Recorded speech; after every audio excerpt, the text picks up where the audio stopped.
Peace. God's peace be upon you. Welcome back to the Reimagined Schools, where we are changing the way we educate. So, I got some good news for you today. I have some good news for you today. It is news that I've been telling you about for such a long time, but it is good news in the sense that you can actually get your hands on it.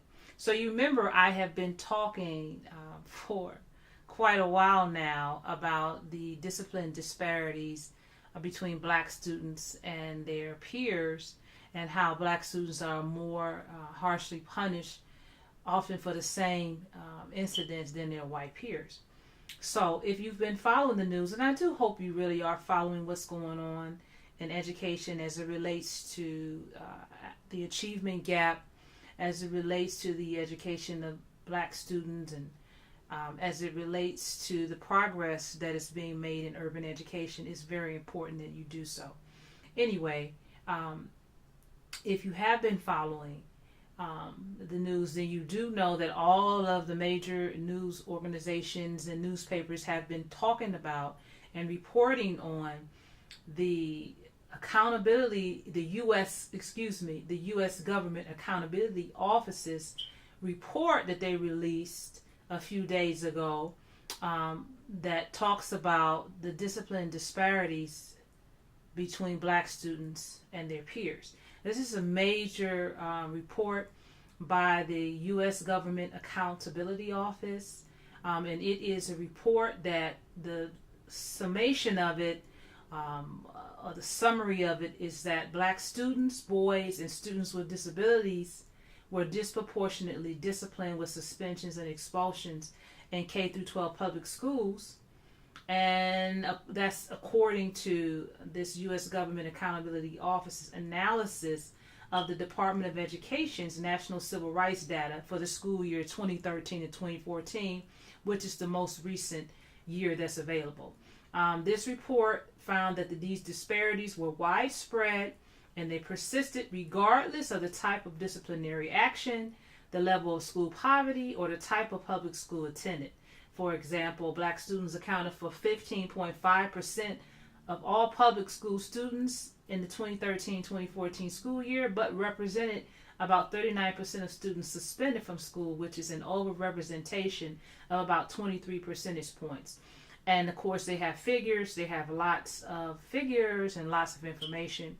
And I'll tell you, this report is very important. It's very important because it's providing a great picture of what's going on in our public schools. This report looked at data from about 95,000 schools across the country. So it's pretty broad and it's pretty pervasive and it's pretty accurate. It was the investigators looked at data, of course, but they also interviewed teachers and administrators to get some feedback from them as well. So I'm going to make sure that I provide the link for you in the description box for this report, because it's one that you need to get your hands on and that you need to read it thoroughly yourself. I would go further to say to you that if you have parent-teacher organizations in your schools, that you should make this a priority in your meeting, that you need to sit down together and take a look at this report, because it's very telling about what's happening across the country in our schools. And then from the national report, then you need to begin looking at local reports for your school district, for your school that your children attend, so that you can get an understanding of what's taking place as far as discipline is concerned. Now, again, as I've mentioned before in other videos, I'm not opposed to discipline. I mean, there has to be order in schools, obviously. In order for students to get educated, in order for teachers to teach, there has to be some form of order. There has to be responsibility taken from, all parties, pertinent parties that are involved, and that includes students, that includes parents, that includes teachers and staff. But what we don't want to see is what we're seeing in this report and many others that have surfaced over the years that I have been mentioning as I'm, talk about what's going on in education, that there is disproportionality. That's where we have the issue. It's the disproportionality, and students who are being suspended from school, for black students I'm speaking of specifically, being suspended from school for sometimes the same incident as their white peers who got, less consequence. And certainly that's an indication of what's going on in the larger society when we see inequity in sentencing between, for example, black people in the justice system as opposed to white people in the justice system. So it's a problem across our society, one that we definitely need to address, one that we definitely need to reform. But first we have to be knowledgeable about what exactly is taking place. So the U.S. Government Accountability Office report on discipline disparities for black students, boys and students with disabilities is a great start. For anyone who's just coming on board, if this is the first time that you've joined me, thank you so much for joining me. Make sure that you subscribe, that you hit the like button, and that you share this information. And for people who have been with me, thank you for staying with me. I know that there are a lot of things that you could be listening to.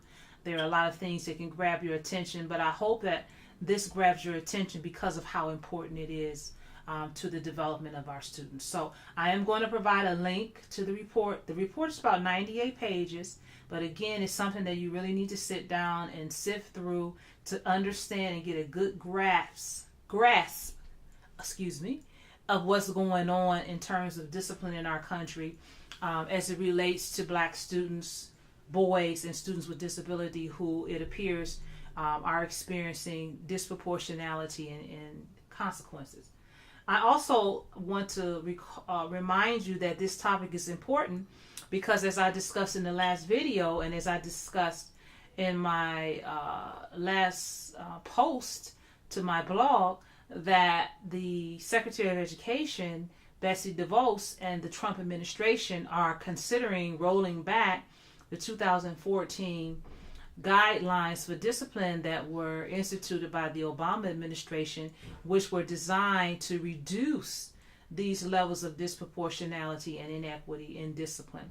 They are considering rolling them back or, modifying them at best, but it looks like since the shooting that took place in Parkland, Florida in February, that this issue has been brought to the forefront, and this is one of the considerations that Betsy DeVos and the Trump administration are looking at to address the discipline, the school shooting problems that we have.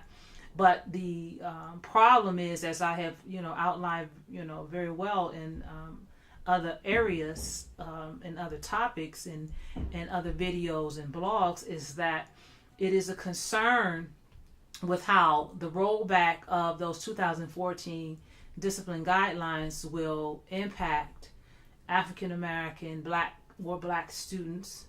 It's a concern with how school resource officers and officers who are working in collaboration with school districts, what role they will now assume.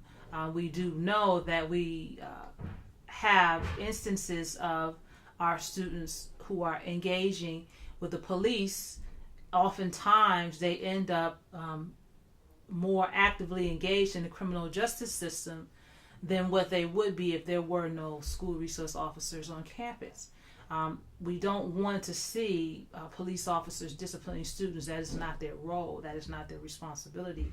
And the 2014 guidelines really spelled out what the roles of school resource officers are. But if those guidelines are rolled back, then what will be the responsibility of officers, and how will that impact black students who are already disproportionately disciplined and also already more actively engaged with the criminal justice system via police and school resource officers than anyone else. So it's important for that reason, so that you can get an idea of what is currently taking place and what could possibly happen if the guidelines are rolled back. So I'm going to provide, again, the link in the description box. Please take a look at the report, study it, get your highlighter out, Get your pen, make notes, write down questions so that you can then begin to find the answers to these questions. And then once you are able to sift through the national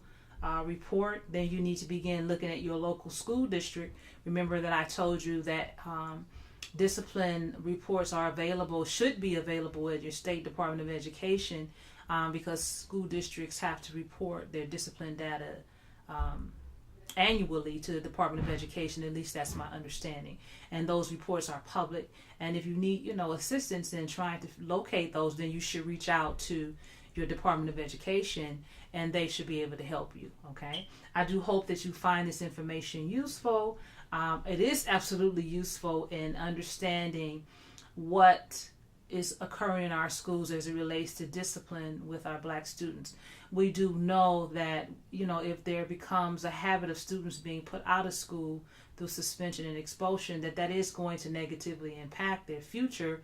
It impacts their ability to graduate, because many students will drop out of school if they are constantly out of school. And of course, we understand the academic deficits that occur when students are not in school. So it's an argument that needs, a lot of attention from all sides to come up with what is in the best interest of students, because at the end of the day, it always has to be what's in the best interest of students. And that's where you come in. Whether you are a parent or not, you are an advocate, and you should be an advocate even if you are a community member for students, to make sure that they are getting the best education that they deserve, that they're being treated equitably and fairly, and that there is support for what's going on in the schools. And that means that you have to be aware of all things schools. And that's what we here at the Reimagine Schools hope to provide for you. In addition to the training that we provide for individuals in schools and school districts, we are here to help you support you, in your quest and in your process to become a strong parent and community advocate. If you should have any questions for us, please make sure you reach out to us at theimagineschools.com, where you'll be able to get even further information on what our vision and our mission and our goals are for urban education. Okay? So I thank you again. Peace. God's peace be upon you. And remember, you are obligated to keep the peace. So I thought I needed